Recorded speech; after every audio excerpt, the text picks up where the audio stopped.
Hoy estaba leyendo un comentario que hace el bribón de Bergoglio, diciendo de que el ecumenismo es algo esencial en la iglesia. Indudablemente que no es nuestra iglesia, no es la iglesia católica. O sea, ahí ven las diferencias. El que no guarde mis palabras será afastado, ¿no? Será cortado y echado fuera. ¿En qué parte Cristo predicó el ecumenismo? Ninguna. No hay ni una sospecha de cita de ecumenismo. Y te dan, dale, que te pego con el cuento del ecumenismo. Y claro, la gente a fuerza de escuchar esta cosa y pensará que eso es lo verdadero.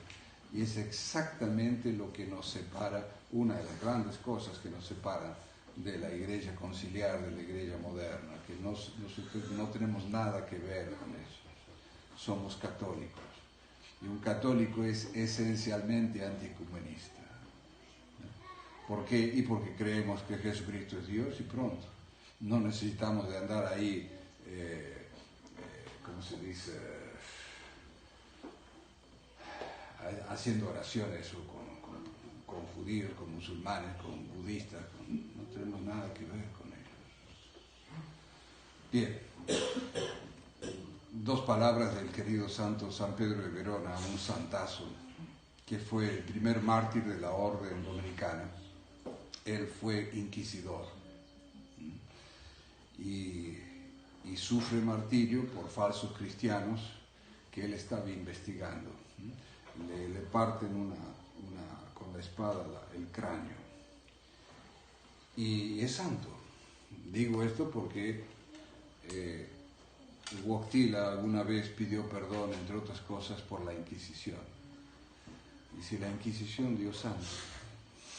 San Pío V no solamente era inquisidor, sino que era el capo di tutti de la Inquisición, el jefe de la Inquisición, y es papa y santo.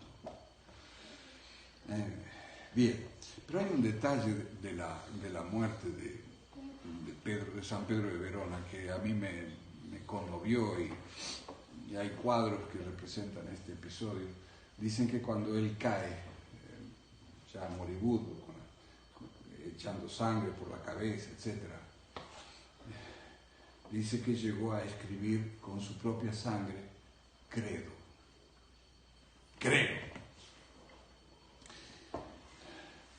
Esas cosas, esos detalles de las muertes de algunos personajes, y en este caso de este santazo, muestra la impronta que dio el bautismo en estas almas.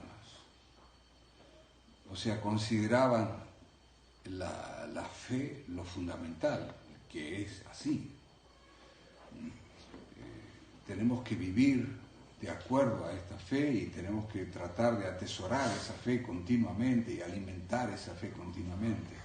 Yo no sé si conté también, no es un santo el que voy a contar ahora, pero en fin, yo creo que se mereció el cielo por ese gesto también. Francisco Pizarro, que fue el conquistador del Perú, del Imperio Inca, por cuestiones X, tenía una briga con un tal Argañarás. Argañarás, el rey, le había dado en posesión las tierras de lo que es hoy en día Chile. Y claro, Chile era un desierto, en fin, era un pedazo de tierra angostito entre la cordillera y el océano. Argañarás no le gustó esa repartija, entonces tenía brigas con Pizarro. Y la cuestión es que la briga llegó a tanto que Argañarás mandó a 5 de sus soldados a matar a Pizarro. Pizarro ya estaba en su palacio en Lima, había mandado construir la catedral de Lima, en fin, y cuando lo van a la oficina donde estaba Pizarro ya era un hombre grande, tendría sus 75 años, creo, en fin, gastado por tantas peleas y cosas. Y cuando llegan los espadachines adversarios, él trata de defenderse, pero los otros eran 5, en fin, lo hieren mal, y Pedro Pizarro cae también herido, y con su propia sangre traza en un chão una cruz, la besa y muere. Oh, no me digan que no es una muerte preciosa. O sea, hasta el último momento él está mostrando que es católico, con sus miserias, sus ambiciones, lo que sea. Pero ustedes creen que aún, no sé, uno de estos politicándolos que andan hoy en día ensuciando el mundo, harían una cosa así. Entre otras cosas porque no tienen fe, les importa un cuerno la fe, lo sobrenatural, etc.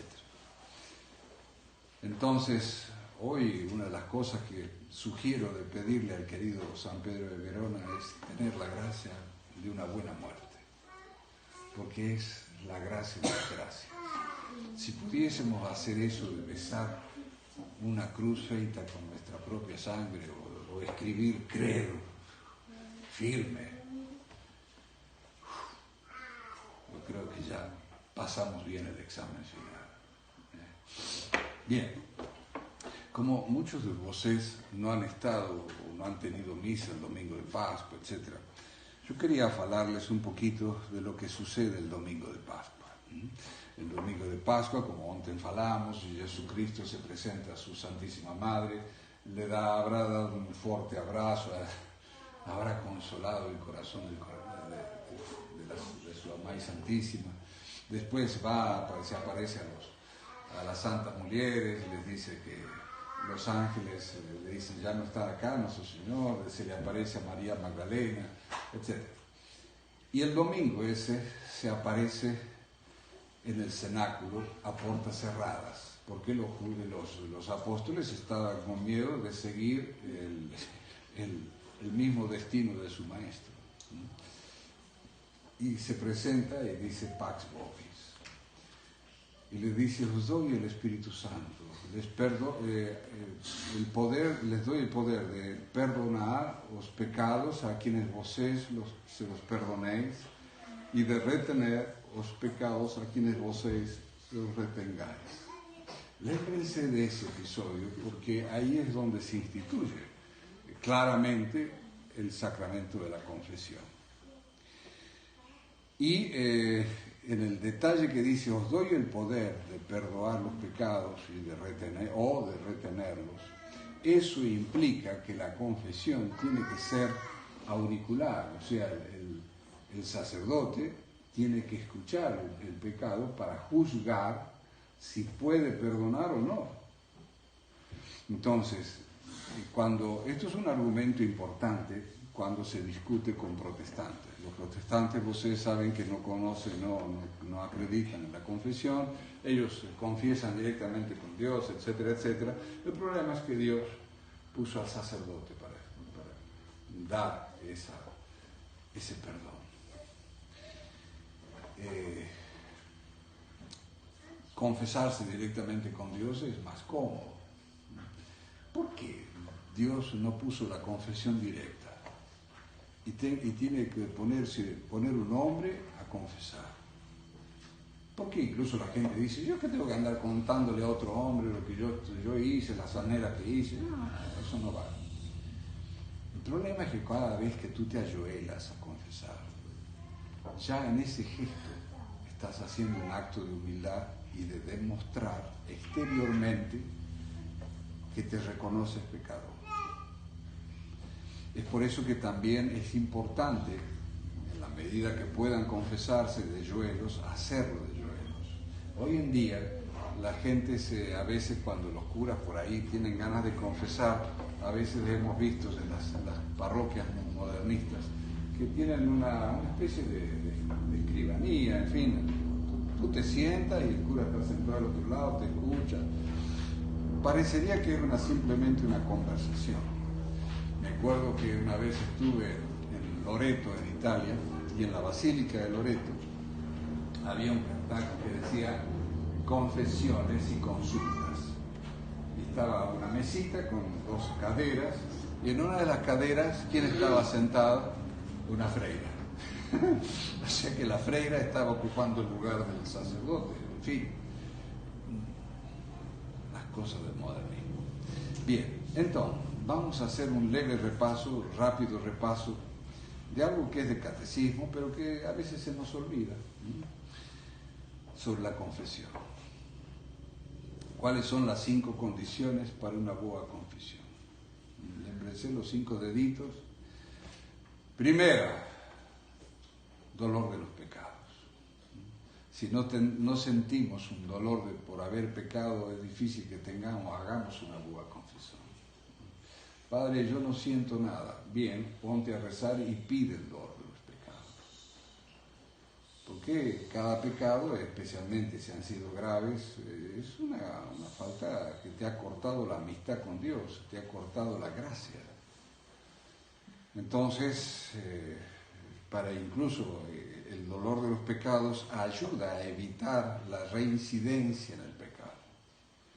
Si nos vamos a confesar y hablamos tranquilos, sin ningún tipo de dolor, lo más factible es que salimos de ahí y volvemos a cometer la misma manera. Entonces, pidan el dolor de los pecados. Pedid y se os dará. Y si uno pide algo que va en favor de nuestra vida espiritual, Dios es como que está comprometido a darlo. Entonces, pidan el dolor de los pecados. Dolor de los pecados. 2, examen de conciencia. Deténganse un poquito, paren sus actividades y hagan desde su última confesión cuáles son las cosas que cometieron. Hay un detalle que a veces no se suele hacer, pero que es importante. Es, supongamos, ustedes, no sé, cuentan que han hecho esto. A veces el sacerdote puede preguntarles cuál es el pecado o el defecto dominante. Entonces, ustedes, no sé, el defecto dominante puede ser la ira, la lujuria, la pericia, en fin, la desobediencia, etc., ¿no? Cada uno tendrá lo suyo. Y todos tenemos un defecto dominante. Quien más, quien menos, a veces tenemos varios defectos dominantes. Entonces, claro, debemos elegir cuál es el más grande. Yo no sé si les conté la historia del cuello branco. ¿No les conté? Hay una historia que se cuenta siempre cuando se fala de esta cosa. Cuentan que un padre estaba en la misa, un cura hablando en la misa un domingo, y dice: el próximo domingo vamos a juntar, les pido que traigan acá los brinquedos que no usen para darlo a los niños pobres. Entonces, termina la misa, se va la madre con un menino, y en el camino el menino le dice: May, cuando lleguemos a casa me das un saco de estos de lixo grandes, yo voy a juntar todos mis brinquedos y todos mis brinquedos se los voy a dar a los meninos pobres. Y la madre lo mira diciendo: es que no va a dar esto y todo. Bueno, no le hace caso. Llega a la casa: May, dame un saco grande, voy a dar todos mis brinquedos a los niños pobres. Bueno, la madre le da el saco y siente en el cuarto del menino que el menino está juntando todos los brinquedos. Y al rato llega y le dice a la madre: May, acá está el saco con todos mis brinquedos para los niños pobres. Pero la madre ve que tiene un bracito acá atrás. Y le dice: ¿todos tus brinquedos? Sí, May, todos. Y ahí atrás, ¿qué tenés? Oh, May, mi cuelliño blanco. Claro, todos tenemos un cuelliño blanco que no queremos entregar. Ese es el tema. Entonces, a veces no es un cuellillo, sino es un montón de cuellos. Entonces, ver cuál es de todos esos cuellos el más grande. Y a ese hacer la guerra. Por ejemplo, uno de los cuellos blancos que podemos tener es el chingar. Hay gente que chinga cada medio minuto. Por A, por B, si llueve, si no llueve. Otro puede ser quejarse. Se quejan de todo. Porque llueve, que no llueve, si hay luz, si no hay luz, de todo. Entonces, esas cosas hay que ir corrigiéndolas. Entonces, entonces, incluso si el sacerdote no les pregunta cuál es su cuello branco o su defecto dominante, vos dice, Padre, estuve haciendo el examen de conciencia sobre mi defecto dominante y es tal cosa, y voy progrediendo o no voy progrediendo. Eso lo pueden tratar. Bien, entonces, los pecados, propósito del examen de conciencia. El tercer punto es que es un punto que es clave también, el propósito del bien. Si no lo tenemos firmemente abrazado, es lo más factible es que volvamos a reincidir, etc. Entonces, en el propósito de enmienda, pidan al buen Dios la gracia de la fortaleza para abandonar el pecado.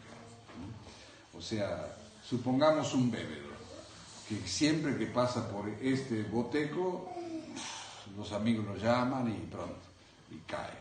Entonces, que tenga la fortaleza para dar toda una vuelta y no pasar por el mismo boteco. En fin, pequeñas cosas que nos ayudan a ir mejor, a mejorar. Cuarta condición. Confesar ¿a quién? Al sacerdote. Ni la monja, ni el fraile, no, al sacerdote. El sacerdote es el que tiene el poder de Cristo. Y el domingo de Pascua, lémbrense que Él da ese poder. Creo que hay ministros de la Eucaristía, pero no sé si hay ministros de la confesión. Creo que parece que no, me parece. En fin. Entonces, es al sacerdote al que deben confesar. Y al sacerdote de manera auricular, o sea, que él escute privadamente la falta. Hay una cosa que también, lémbrense siempre, porque el demonio aprovecha mucho de estas cosas, decir, no, ¿cómo le voy a decir al sacerdote esta asnera? El sacerdote me conoce, me va a mirar mal. Saben que el sacerdote se esquece de las asneras, es gracia de Estado, ¿no? Incluso a veces quedamos mal, porque a veces, no sé, al día siguiente vemos al penitente y nos dice el penitente, Padre, celebra lo que le dije, le conté ontem y qué sé yo. No me lembraba. Y a veces nos mira como diciendo, no nos prestaste atención. ¿Cómo? No, gracias a Dios. Entonces, y por otra parte, si el sacerdote falta a su sigilo sacramental, es un pecado que solamente lo absuelve el pontífice. Y como ahora no hay que hacer, claro, nos tenemos que cuidarnos mucho. Bien, ánimo. Y el quinto punto, que es importante también, cumplir la penitencia. Lémbrense que el sacramento de la penitencia se llama confesión o penitencia porque tiene que haber penitencia. A veces la gente dice, Padre, me llama la atención porque usted nos da penitencia. Y es que siempre tiene que haber penitencia. Muchos sacerdotes no dan penitencia. Si no da penitencia, el sacramento no valió. Así de fácil. Entonces, si ustedes ven por ahí el cura se olvida, qué sé yo, dice, Padre, ¿cuál era la penitencia? Tal cosa, ok. La penitencia tiene que ser fácil de cumplir. O sea, que ustedes puedan cumplirla antes de ir a dormir, de ir a deitar. Si el padre, por ejemplo, le dice, bueno, andá y rezá el Salmo 105, el 107, el 95 y el 15.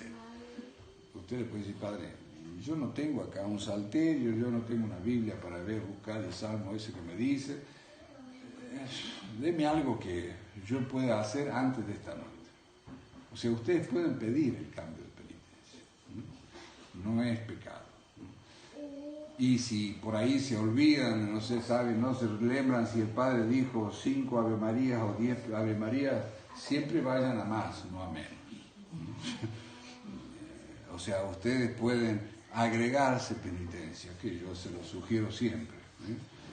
¿Por qué? Y porque el sacerdote siempre da una penitencia muy inferior a la que realmente merece nuestra falta. Es interesante cuando uno lee la vida de muchos sacerdotes, confesores, mismo Padre Pío, San Francisco Javier, etc. Dicen que daban penitencias muy cortitas y gente que no sé, brutos marineros, iban a confesarse, y cuando el padre le daba, no sé, 3 Ave María, se quedaban ahí pensando, pero yo merecería mucho más. Incluso algunos le decían, padre, ¿por qué no me da más penitencia?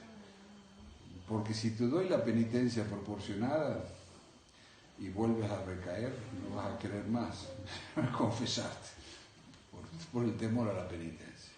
Entonces la Iglesia siempre ha sido más blanda en ese aspecto de dar poca penitencia, y después cada uno después puede ir agregándose penitencia, ofreciendo sacrificios en reparación de sus faltas, soportando al prójimo en reparación de sus faltas, etcétera, etcétera.